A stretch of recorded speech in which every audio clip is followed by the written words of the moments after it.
वो क्या होती है, वो जीरो होती है। मीन्स के कोई हमारे पास एक ऑब्जेक्ट है, उसके ऊपर जितनी भी फोर्स लग रही है वो इक्वल टू जीरो है। मीन्स कि उसके ऊपर कोई फोर्स नहीं लग रही, तो हम कहेंगे कि वो एक स्टैटिक इक्विलिब्रियम के ऊपर चीज़ है। लेकिन एट द सेम टाइम अगर हम बात करें केमिस्ट्री के अंदर स्टैटिक इक्विलिब्रियम क्या होता है, तो पढ़ते हैं static equilibrium can refer to a system where the concentration of reactant and products remains constant over time.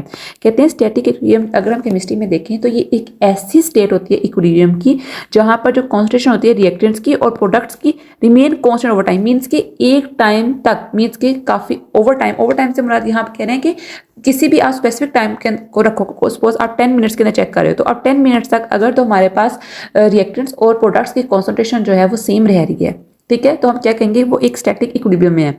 Reversible reaction हो रहा है, रिएक्टेंट्स प्रोडक्ट्स में कन्वर्ट हो रहे हैं और प्रोडक्ट्स जो हैं वो रिएक्टेंट्स में कन्वर्ट हो रहे हैं। एट द सेम टाइम हमारे पास यहाँ पर डायनामिक इक्विलिब्रियम भी एस्टैब्लिश हुआ है, क्योंकि कॉन्सेंट्रेशन जो है वो रिएक्टेंट्स और प्रोडक्ट्स की सेम हो चुकी है। बट अगर आप उस चीज़ को, रिएक्शन को चेक करो, उसको कीनली ऑब्जर्व करो, तो क्या हो रहा है, जो रिएक्टेंट्स की कंसंट्रेशन है वो इक्वल हो चुकी है किसके, प्रोडक्ट के, और काफ़ी देर तक, मीन्स के आप 10 मिनट्स तक उसको चेक कर रहे हो और वो सेम ही है। अगर तो वो सेम ही रहेगी तो वो हमारे पास क्या होगी स्टेट, वो होगी स्टैटिक इक्विलिब्रियम की एक state. It occurs when the forward and reverse reaction in a reversible chemical reaction reach a point where the rates are equal.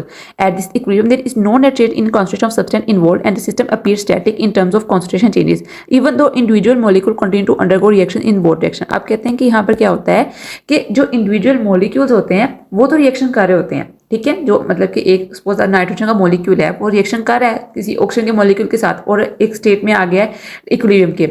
लेकिन अगर स्टैटिक इक्विलिब्रियम की बात करें तो जो कॉन्सेंट्रेशन होगी नाइट्रोजन और ऑक्सीजन के मॉलिक्यूल्स की, वो क्या होगी, वो सेम हो जाएगी। लेकिन जो मॉलिक्यूल्स होंगे वो अभी भी आपस में कम्बिनेशन कर रहे होंगे, ठीक है, और वो रिएक्शन को थोड़ा बहुत रन करवा रहे होंगे, ठीक है। अब अगर इसकी एग्जाम्पल देखें हम, एग्जाम्पल में बेसिकली आती है नाइट्रोजन डाइऑक्साइड की, NO2 की और N2O4 की। NO2 और N2O4, ठीक है, ये एक रिवर्सिबल रिएक्शन है जिसके अंदर क्या होता है कि नाइट्रोजन ऑक्साइड डाइऑक्साइड जो होती है वो कन्वर्ट हो जाती है किसके अंदर, नाइट्रोजन डाइनाइट्रोजन टेट्रा ऑक्साइड के अंदर, और ये आपस में डीकम्पोजिशन करती है और दोबारा इसके अंदर कन्वर्ट हो जाती है। अब इसके अंदर क्या होता है कि देखो आप, NO2 जो होती है बेसिकली वो उसका कलर जो होता है वो ब्राउन होता है, जबकि N2O4 कलर जो होता है वो कलर होता है। मैंने आगे लिखा भी हुआ है, फिर मैं आपको समझाती भी हूँ। कहते हैं कि हम इसके अंदर स्टैटिक इक्विलिब्रियम को कैसे ऑब्जर्व करेंगे। आप इमेजिन करो कि आपके पास एक सील्ड कंटेनर है। सील्ड करने के मैंने पहले बताया था कि ऐसा कोई आप समझ लो आपके पास कंटेनर जिसके ऊपर कोई ढक्कन वगैरह दिया हुआ है, ठीक है। तो इसके अंदर क्या हो रहा है कि ना हमारे पास कोई चीज़ें अंदर एंटर हो रही है, ना कोई चीज़ें बाहर जा रही है। मैंने आपको इसकी एग्जाम्पल बहुत अच्छे तरीके से समझाई थी जब हमने हाइड्रोजन आयोडाइड की एग्जाम्पल देखी थी, आप वो लेक्चर देख सकते हो, ठीक है। अब यहाँ पर क्या हो रहा है कि NO2 जो आती है वो कन्वर्ट हो रही है नाइट्रोजन टेट्राऑक्साइड के अंदर और N2O4 डिकम्पोज हो रही है नाइट्रोजन डाइऑक्साइड के अंदर। तो इसका मतलब क्या है कि इन दोनों के दरमियान जो इनकी कंसंट्रेशन होती है ना हमारे पास, वो इक्वल हो जाती हैं। अब इनकी कंसंट्रेशन जब इक्वल हो गई है और आप काफ़ी टाइम तक इनको चेक करो, 10 to 15 मिनट से चेक कर रहे हो और उनकी कंसंट्रेशन जो है वो सारी की सारी सेम है, तो हम क्या कहेंगे, हम यही कहेंगे कि हमारे पास एक स्टैटिक इक्विलिब्रियम स्टेट में आ चुकी है। अब यहाँ से इसको थोड़ा सा पढ़ते हैं, आप इसका रिएक्शन लिख लो जो मैंने ऊपर लिखा हुआ है, ठीक है। Initially, in a sealed container, the concentration changes, the reaction proceeds. However, when equilibrium is reached, the rate of forward and reverse reactions are equal.